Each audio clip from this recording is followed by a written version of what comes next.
Al-hikmatu ats-tsaniyatu wal arba'un, hikmah yang ke-42. La tarhal min kaunin ila kaunin fatakuna kahimarir riha yasiru walladhi irtahala ilaihi walladhi irtahala minhu, walakin irhal minal aqwan ilal mukawwin wa anna ila rabbikal muntaha wanzur ila qawlihi sallallahu alaihi wasallam faman kanat hijratuhu ila Allah wa rasulihi fahijratuhu ila Allah wa rasulihi wa man kanat hijratuhu ila dunya yusibuha aw imra'atin yang yatazawwajuha fahijratuhu ila ma hajara ilaihi fafham qawlahu alaihi salatu wassalam wa ta'ammal hadzal amra in kunta dha fahmin, yang artinya la tarhal min kaunin ila kaunin, janganlah engkau berpindah min kaunin dari dunia ila kaunin ke dunia yang lain. Fatakuna, maka akan ada siapa kamu, kahimarir riha, kahimarir raha, seperti keledai penggiling. Yasiru, yang berjalan, walladzi irtahala minhu, dan tempat di mana dia menuju, huwallazi irtahala minhu, walladzi irtahala ilaihi, dan tempat di mana dia akan menuju, huwallazi irtahala minhu, ialah tempat di mana dia akan berangkat. Jadi dahulu ada namanya alat penggiling. Alat penggiling itu ada yang manual menggunakan tenaga manusia, jadi diputar begitu. Kalau agak besar karena batunya mungkin terlalu berat sehingga menggunakan hewan. Di Indonesia ini jarang, sedangkan di negeri-negeri Arab itu biasa digunakan. Hewannya namanya himar, atau dalam bahasa Indonesia namanya keledai. Nah, keledai ini bisa ditunggangi dan juga bisa difungsikan oleh manusia sebagai bantuan apabila ingin menggiling. Dan itu posisinya alat gilingnya ditaruh di tengah dan keledainya disuruh berputar-putar saja di situ. Ini sampai sekarang beberapa negara ada yang masih pakai, ya, seperti India. Jadi keledai itu bagaimana? Ya udah muter-muter saja, tidak berpindah. Tempat yang akan dia tuju adalah tempat di mana dia memulai berjalan. Maka di sini diibaratkan oleh Syekh Ibnu Athaillah, jangan kamu berpindah dari dunia ke dunia yang lain. Tujuan kamu jangan hanya dari dunia menuju dunia. Kalau seperti itu, kamu ibarat keledai penggiling, di mana dia berputar-putar saja, tidak menuju ke tempat lain. Walakin irhal minal aqwan ilal mukawwin, tetapi berpindahlah atau menujulah, berjalanlah kamu minal aqwan, dari dunia ini, ilal mukawwin, kepada pencipta dunia. Manusia yang menggunakan logikanya, yang berfikir dengan jernih, tentunya tidak hanya ingin berputar-putar di dunia, kata beliau, tetapi pergilah kamu, berjalanlah kamu dari dunia ini menuju sang pencipta dunia. Jadi ada beberapa istilah untuk menunjukkan dunia atau alam, ya. Jadi al-kaun itu adalah ma siwallah, segala sesuatu selain Allah Subhanahu wa taala. Sedangkan Allah Subhanahu wa taala disebut al-mukawwin, atau yang menciptakan semua hal. Jadi dunia, barzakh, alam akhirat itu semuanya adalah kaun atau akwan jamaknya.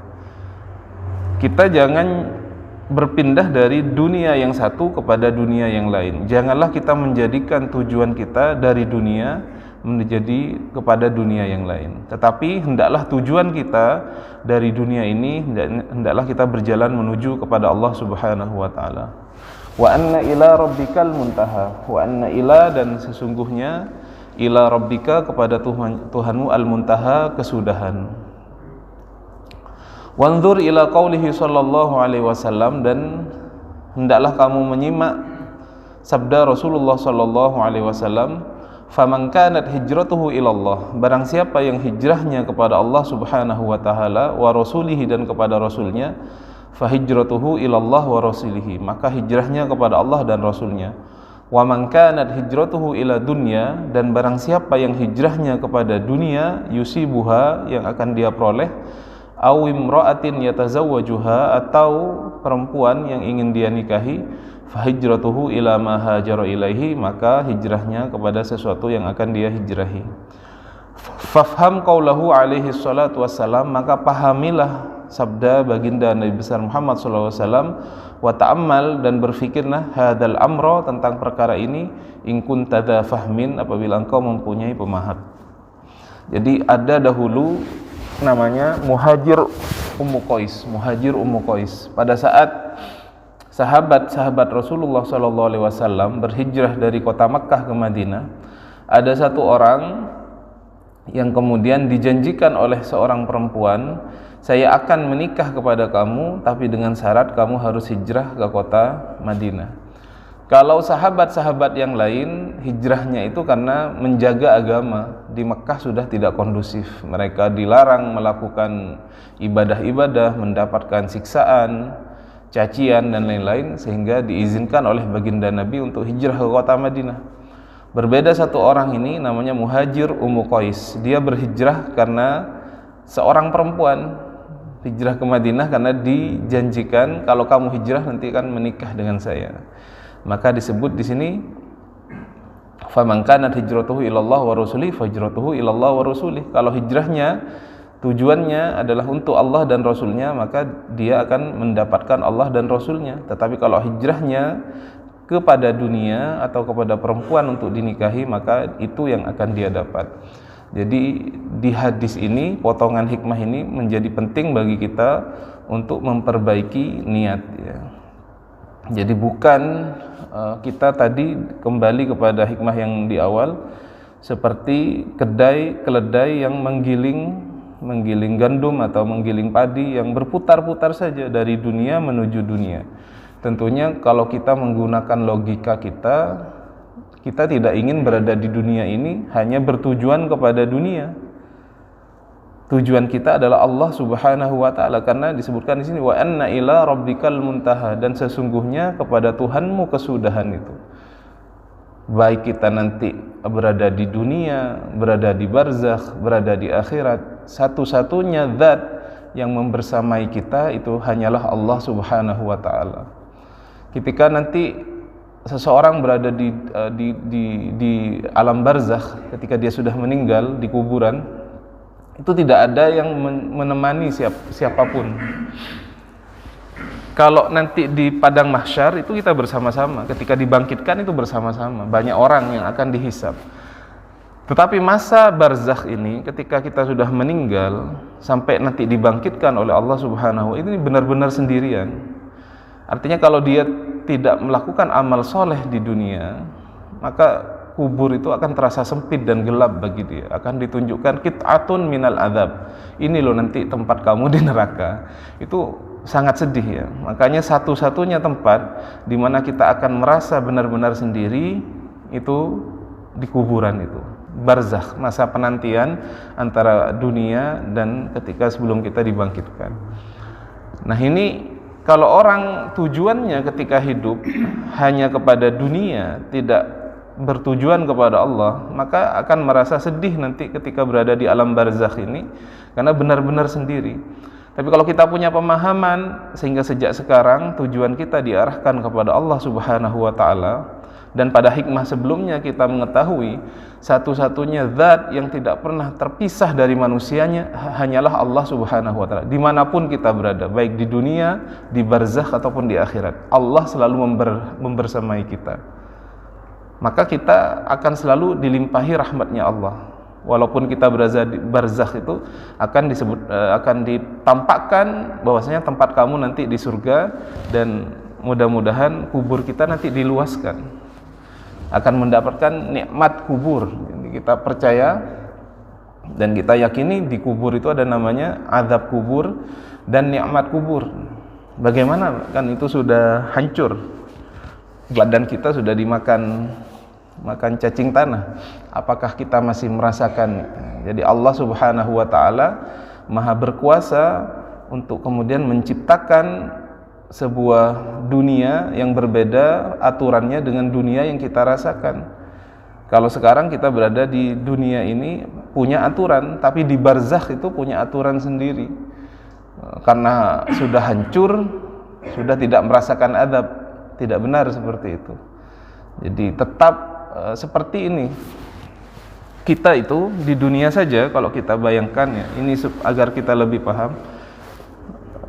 Pernah kita mimpi dikejar anjing atau dikejar apa? Ya?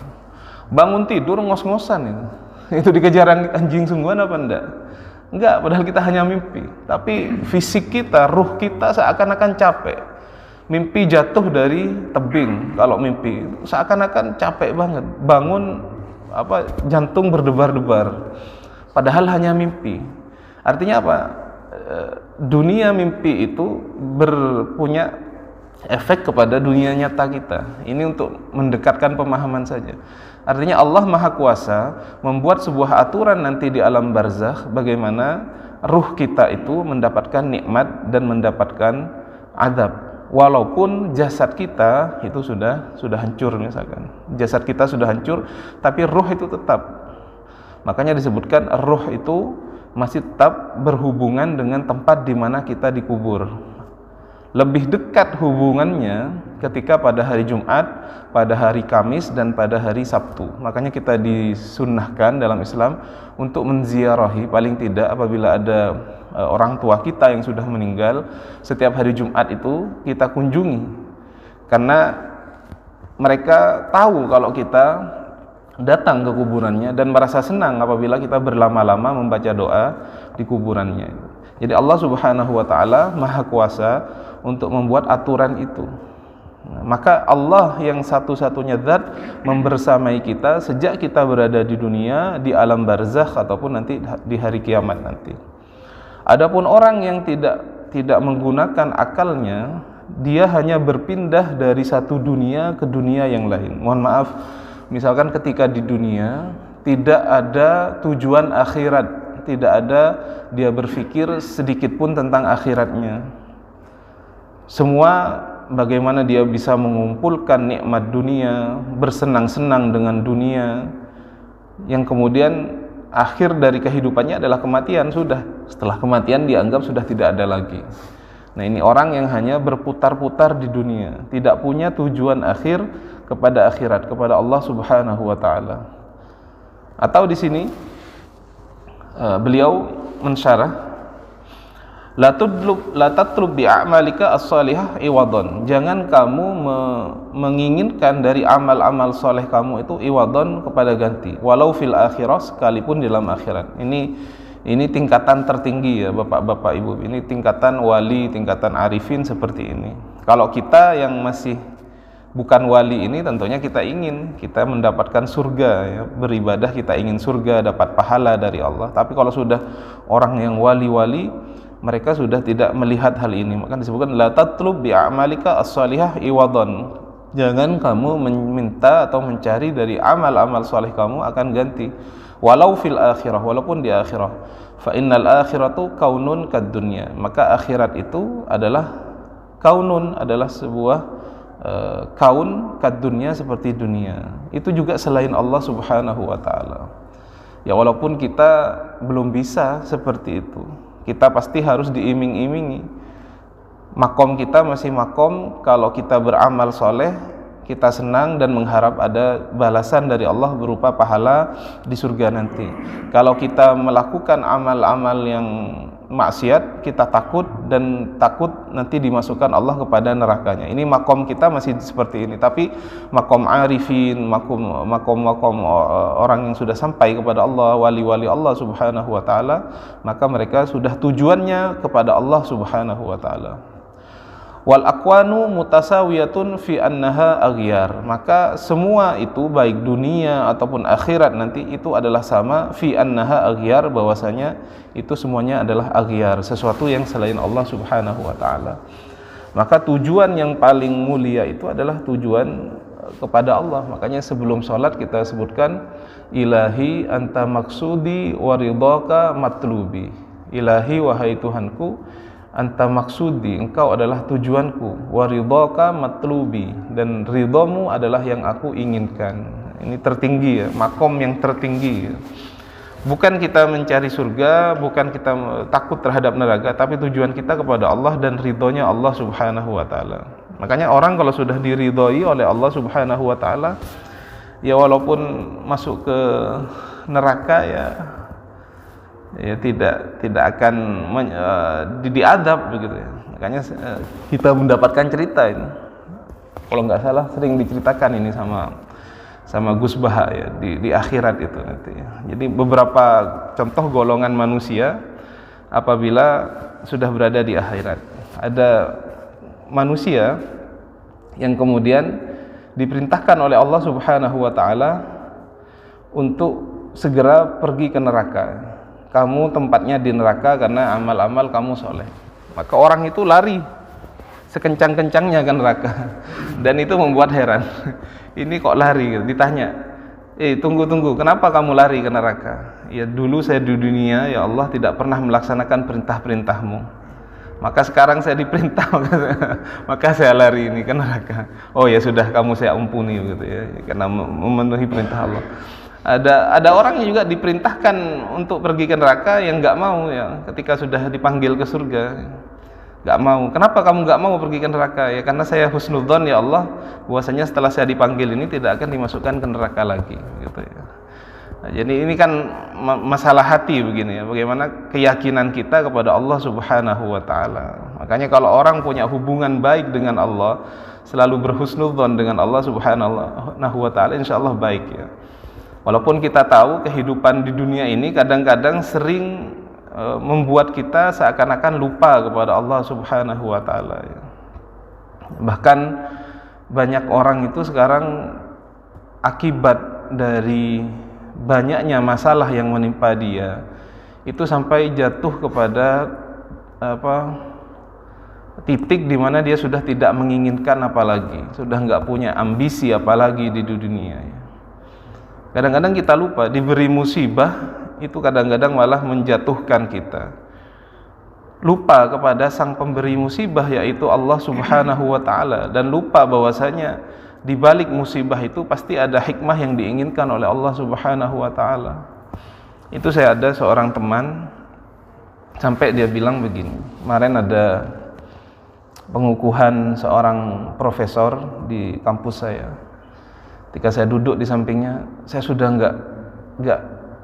nggak mikirkan ini semua. Profesor wala jadi apa, saya sudah nggak mikirkan.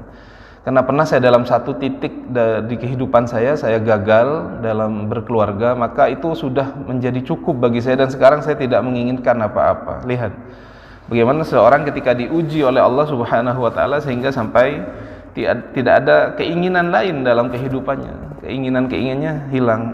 Makanya kalau kita yakin terhadap Allah Subhanahu wa taala, di balik semua ujian itu pasti terdapat hikmah. Allah Subhanahu wa taala tidak akan menguji kita di luar kemampuan kita.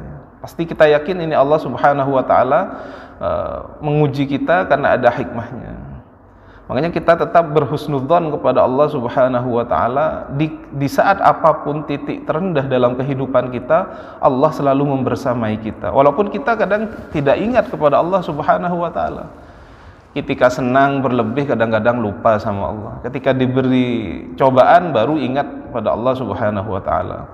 Tapi kadang-kadang orang diberi cobaan malah kadang tidak kuat, malah melupakan Allah juga. Manusia repot. Makanya disebutkan dalam Al-Quran, innal insana khuliqa halu'a. Sesungguhnya manusia itu diciptakan dalam keadaan gelisah. Kita setelan pabriknya itu gelisah, tidak tenang hidupnya. Idza massahus syarru jazu'a. Apabila dia ditimpa keburukan, dia berkeluh kesah, enggak sabar. Wa idza massahul khairu manu'a. Apabila diberikan kebaikan, tidak berinfak. Jadi kalau ada keburukan datang, enggak sabar. Diberi nikmat, tidak bersyukur dan tidak menginfakkan nikmatnya. Illal musallin alladzina hum ala salatihim daimun. Kecuali orang yang melakukan salat yang mereka senantiasa continue, istiqomah dalam salatnya. Nah, makanya orang yang menjalankan perintah-perintah agama ini paling tidak menghilangkan sifat jazu'a, sifat keluh kesah, sifat manu'a, enggan memberi, dan sifat-sifat yang jelek dalam hati kita, melaksanakan sholat kepada Allah. Makanya Kalau kita ingin terlepas dari ini, maka tujuan kita ketika melaksanakan sholat itu harus kita kembalikan kepada Allah Subhanahu wa taala. Maka disebutkan di sini, "Faman kanat hijratuhu ilallahi wa rasulihi, fahijratuhu ilallahi wa rasulihi." Barang siapa yang hijrahnya kepada Allah dan Rasulnya, maka hijrahnya kepada Allah dan Rasulnya. Kita beribadah ini tujuan kita hanyalah kepada Allah Subhanahu wa taala. Ya naudzubillah, di Indonesia ini kadang-kadang malah ada di momen-momen tertentu mungkin orang beribadah, orang berbuat soleh itu tujuannya bukan kepada Allah, tujuannya untuk mendapatkan pengikut, tujuannya untuk terpilih di dalam pemilu misalkan. Ya, mendadak ketika dia sudah mau pemilihan umum tiba-tiba rajin bersedekah, tiba-tiba gati sama orang-orang. Ada orang kebanjiran datang, ada orang kesusahan datang, karena dia masih berkepentingan untuk dipilih. Nah, ini lebih jatuh lagi orang yang seperti ini. Tujuannya yang seakan-akan ya, mau pemilu tiba-tiba rajin sholat berjamaah misalkan. Karena ingin terpilih rajin sholat berjamaah. Tujuannya seakan-akan akhirat, tapi tujuannya dunia. Ini malah lebih jatuh. Kalau tadi kita dilarang dari dunia berpindah ke dunia, orang yang seperti ini yang menjadikan akhirat sebagai ya tujuan, tetapi sebenarnya tujuan dunia, ini lebih jatuh lagi. Karena kadang-kadang kan orang kalau sudah mau terpilih itu ya menjadi baik sekali, tetapi kalau sudah terpilih lupa begitu, lupa kepada orang-orang yang memilihnya. Nah, ini yang terjadi. Kemudian seperti fenomena yang kita lihat di Indonesia, faman kanat hijratuhu ilallah wa rasulihi fahijratuhu ilallah wa rasulihi faman kanat hijratuhu ila dunya yusibuha. Nah, maka ini kalau orang yang hijrahnya tujuannya hanya kepada dunia atau kepada perempuan yang ingin dia nikahi, fahijratuhu ila ma hajara ilaihi. Maka ini pentingnya niat. Maka sekarang mudah-mudahan kita memperbaiki niat kita pelan-pelan, bahwasanya tujuan kita hanyalah Allah Subhanahu wa taala, dan kita beribadah ini dalam rangka untuk menunaikan tugas ubudiyah kita kepada Allah Subhanahu wa taala. Andaikan kita diberi bonus oleh Allah Subhanahu wa taala, maka itu adalah bentuk karunia yang diberikan oleh Allah Subhanahu wa taala untuk memuliakan kita. Jadi bersabar ketika hidup di dunia. Taat itu kan perlu sabar juga. Sabar untuk tidak melakukan maksiat, sabar untuk melakukan ketaatan. Salat berjamaah subuh berat, karena itu waktu yang enak untuk tidur berselimut. Tapi karena kita ingin mendapatkan ridhonya Allah Subhanahu wa taala, maka kita usaha untuk bangun dan pergi ke masjid. Maka ini hal-hal ini mudah-mudahan dinilai ibadah oleh Allah Subhanahu wa taala, dan kita ikhlas untuk beramal kepada Allah Subhanahu wa taala. Wa ta'ammal hadzal amra in kunta dza fahmin. Maka hendaklah kita berta'ammul, berfikir terhadap hadis baginda Rasulullah ini. Faman kanat hijratuhu ilallah wa rasulih fahijratuhu ilallah wa rasulih. Maka kita menjadikan Allah dan Rasulnya itu adalah tujuan daripada kita hidup di dunia ini. Jangan sampai kita nggak punya tujuan lagi. Seperti teman saya ini, saya sudah nggak punya tujuan. Makanya yang benar kalau memang kita mengejar karir, misalkan menjadi profesor, menjadi apa, harusnya tujuan awalnya adalah tujuannya Allah Subhanahu wa taala, bukan tujuannya adalah menjadi profesor. Harus dibungkus dengan bahwasanya kita mengejar hal ini lillahi taala, tujuan kita ibadah kepada Allah Subhanahu wa taala. Pekerjaan apapun kalau diniatkan untuk mencari ridhonya Allah, maka itu berpahala. Pekerjaan apapun, semua hal yang kita lakukan di dunia ini kalau kita niatkan untuk menuju kepada Allah Subhanahu wa taala, maka itu berpahala. Bagi saya mempersiapkan materi untuk disampaikan, kalau saya niatkan untuk mengajak manusia kepada Allah Subhanahu wa taala, itu adalah berpahala. Naudzubillah, misalkan kalau niatnya sudah di luar niat ini, bukan pahala yang didapat, malah dosa. Naudzubillah min dzalik. Kita hadir majelis ilmu ini bukan kita sombong-sombongan, bukan kita ria-riaan, dianggap orang yang rajin, alim, hadir majelis ilmu, begitu, kemudian mendapatkan sebutan yang baik di masyarakat, tetapi niat kita di sini adalah untuk mencari ridho Allah, menghilangkan kebodohan, dan berusaha untuk mengamalkan apa yang sudah kita dapatkan. Walaupun mungkin terasa berat, hadir majelis ilmu mungkin tidak semua hal bisa kita amalkan, tapi kita punya niat yang kuat dalam hati ini, ya Allah, mudah-mudahan sebelum saya mati saya bisa mengamalkan apa yang sudah saya pelajari. Kalau kita punya niat seperti itu, insya Allah sebelum kita meninggal diberikan taufik, pertolongan oleh Allah untuk mengamalkan apa yang kita sudah pelajari. Juga fadilahnya banyak berkumpul dengan majelis seperti ilmu seperti ini. Maka bapak-bapak, ibu-ibu, dapat kita simpulkan daripada hikmah yang ke-42 ini bahwasanya tujuan kita seyogyanya adalah tujuan akhirat, tujuan kepada Allah Subhanahu wa taala. Jangan kita di dunia ini hanya bertujuan kepada dunia yang lain, dan pentingnya kita untuk memperbaiki niat kita bahwasanya amal ibadah yang kita lakukan itu harus kita ikhlaskan kepada Allah Subhanahu wa taala, dan mudah-mudahan kita tidak berniat dari ibadah kita hidup di dunia ini kepada selain Allah Subhanahu wa taala. Demikian yang bisa saya sampaikan dan bisa saya sarikan dari hikmah yang ke-42 ini. Kalau ada yang ditanyakan mengenai hikmah yang ke-42 ini, saya persilahkan.